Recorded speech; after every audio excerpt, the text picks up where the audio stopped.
చంద్రబాబు నాయుడు గారి గౌరవ ముఖ్యమంత్రి శ్రీ నారా చంద్రబాబు నాయుడు గారి నాయకత్వంలో ఉన్న ఎన్డీఏ కూటమి ప్రభుత్వం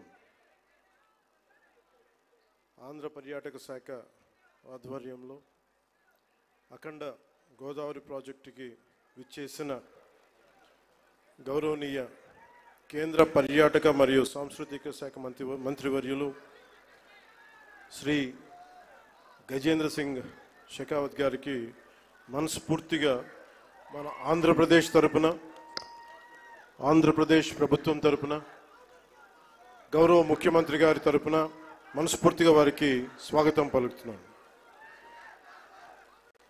అలాగే గౌరవనీయ జలవనరుల మంత్రివర్యులు, జలవనరుల శాఖ మంత్రివర్యులు మరియు జిల్లా ఇన్ఛార్జ్ మంత్రి శ్రీ నిమ్మల రామానాయుడు గారికి, గౌరవనీయ పర్యాటక సాంస్కృతిక మరియు సినిమాటోగ్రఫీ శాఖ మంత్రివర్యులు శ్రీ కందులు దుర్గేష్ గారికి, గౌరవనీయ ఎంపీ రాజమహేంద్రవరం శ్రీమతి డి పురంధేశ్వరి గారికి, గౌరవనీయ ఎమ్మెల్సీ రాజమండ్రి శ్రీ సోము వీర్రాజు గారికి, శ్రీ ఆదిరెడ్డి శ్రీనివాస్ గారికి, గౌరవ ఎమ్మెల్యే రాజమండ్రి నగరం, మనందరికీ ఇష్టలైన పట్టు విడవని విక్రమార్కులు శ్రీ గోరంట్ల, నాకు ఇష్టమైన గోరంట్ల బుచ్చయ్య చౌదరి గారికి, మనం తగ్గాలి తప్ప ఆయన తగ్గడం, మనం ఆయన చూసి నేర్చుకోవాలి. అంటే మనకి అడాప్టబిలిటీ రాదు, ఆయన అడాప్టబిలిటీ నేర్పిస్తారు మనకి. సో అలాంటి గోరంట్ల బుచ్చయ్య చౌదరి గారికి, రాష్ట్ర హితువుని, రాజమండ్రి హితువుని, గోదావరి జిల్లాల హితువుని కోరుకునే వారికి మనస్ఫూర్తిగా నా హృదయపూర్వక నమస్కారం. అలాగే రాజానగరం బత్తుల బలరామకృష్ణ గారికి, అనపర్తి ఎమ్మెల్యే శ్రీ నల్లమిల్లి రామకృష్ణారెడ్డి గారికి, శ్రీ ముప్పిడి వెంకటేశ్వరరావు గారికి, కొవ్వూరు ఎమ్మెల్యే శ్రీ మడ్డిపాటి వెంకటరాజు గారు, గౌరవనీయ ఎమ్మెల్యే గోపాలపురం చెర్రి బాలరాజు గారు, పోలవరం ఎమ్మెల్యే శ్రీ బొడ్డు వెంకటరమణ చౌదరి గారు, chairman Rajamahendravaram urban development authority, Sri Nukasani Balaji గారు, శ్రీ అజయ్ జైన్ గారు, శ్రీమతి పి ప్రశాంతి గారు, కలెక్టర్ జిల్లా మ్యాజిస్ట్రేట్ తూర్పుగోదావరి జిల్లా, అలాగే శ్రీ డి నరసింహకిషోర్ గారు,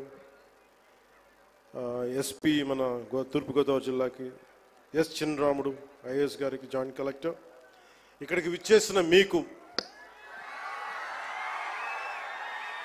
మీ ద్వారా గోదావరి జిల్లాల ప్రజానీకానికి, ప్రత్యేకించి రాజమండ్రి ప్రజానీకానికి, సోదరీమణులకి, ఇక్కడికి విచ్చేసిన మీడియా ప్రతినిధులకి, ఎలక్ట్రానిక్ ప్రింట్ మీడియా ప్రతినిధులకి మీ అందరికీ ప్రత్యేకమైన నమస్కారాలు. రాజమండ్రి అనగానే గుర్తుకొచ్చేది గోదావరి తీరం. ఎప్పుడు కూడా ఒక తీరం వెంబడి ఎప్పుడు నాగరికత ఉన్న చోట భాష అన్నీ ఎదుగుతాయి. అలాంటి పరిస్థితుల్లో ఈ నేల ఎలాంటిదంటే, మనకి ఆంధ్రుల అన్నపూర్ణగా పేరుగాంచిన డొక్కా సీతమ్మ గారికి జన్మనిచ్చిన నేల ఇది. కవి మహాభారతాన్ని మనకి తెలుగులో అందించిన మన ఆదికవి నన్నయ్య గారికి జన్మనిచ్చిన నేల ఇది. అలాగే ఎంతోమంది కళాకారులకి, సామాజికవేత్తలకి జన్మనిచ్చింది. మనకిష్టమైన బాపు రమణల్లో ఒకరైన ముళ్ళపూడి వెంకటరమణ గారికి అందించిన ఈ గోదావరి నేల ఇది చాలా సంవత్సరాల నుంచి, చాలా దశాబ్దాల నుంచి ఉన్న కోరిక.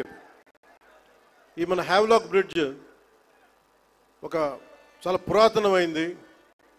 దీనిని వాడకుండా వదిలేసాం, దీన్ని ఎలా చేయాలి అనేది చాలామంది ప్రజల ఆకాంక్ష, గోదావరి జిల్లా ప్రజల ఆకాంక్ష. మనం అడిగిన వెంటనే దీన్ని ఒక టూరిజం కింద ఒక మంచి ప్రాజెక్ట్ చేయాలంటే ఈ రోజున ఇది ఒక్క ప్రాజెక్టే కాదు, దాదాపు 430 కోట్ల రూపాయలు పెట్టి 7 ప్రాజెక్టులను ఈ రోజున ఆంధ్రప్రదేశ్ మొత్తం మీద పనులు ప్రారంభిస్తున్నాం ఈ రోజున. దాటి మీద కొన్ని ఏమో ఇవి ప్రణాళికలు సిద్ధం కావటం, కొన్ని ఏమో పనులు పూర్తి అవ్వటం, ఇలా చేస్తూ ఉన్నాం. దాంట్లో ముఖ్యమైనది ఈరోజు మనకి అఖండ గోదావరి ప్రాజెక్ట్. ఈ అఖండ గోదావరి ప్రాజెక్టులో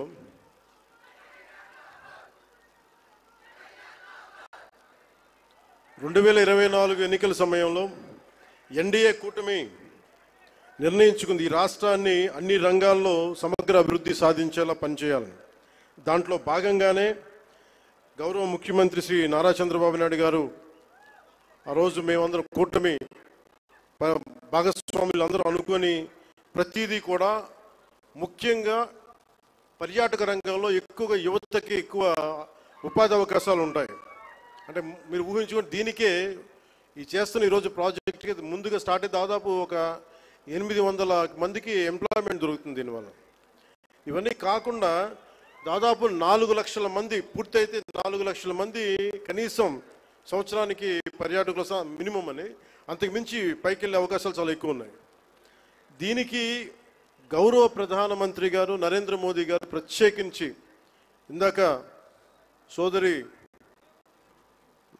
భారతీయ జనతా పార్టీ అధ్యక్షులు శ్రీమతి పురంధేశ్వరి గారు చెప్పినట్టుగా మీరు డబుల్ ఇంజిన్ సర్కార్ అంటే అది పదంలాగా ఉండిపోతుంది. మీకు తెలుసు కదా, మీరు బైకుల్లో, నేను ఎప్పుడు గోదావరి జిల్లాలో తిరుగుతుంటే మీ బైకుల సౌండ్ నాకు తెలుసు కదా ఎలా ఉంటాయి, దారుణంగా ఉంటాయి బైక్ సౌండ్, చెవులు చిల్లులు పడేలా ఉంటాయి. ఎందుకని మీరు కోరుకుంటారు సీసీ ఎక్కువ ఉండాలి, పవర్ ఎక్కువ ఉండాలి ఇంజన్లో అని. పవర్ ఎంత ఎక్కువ ఉంటే ఇంజన్ అంత ముందుకెళ్తుంది.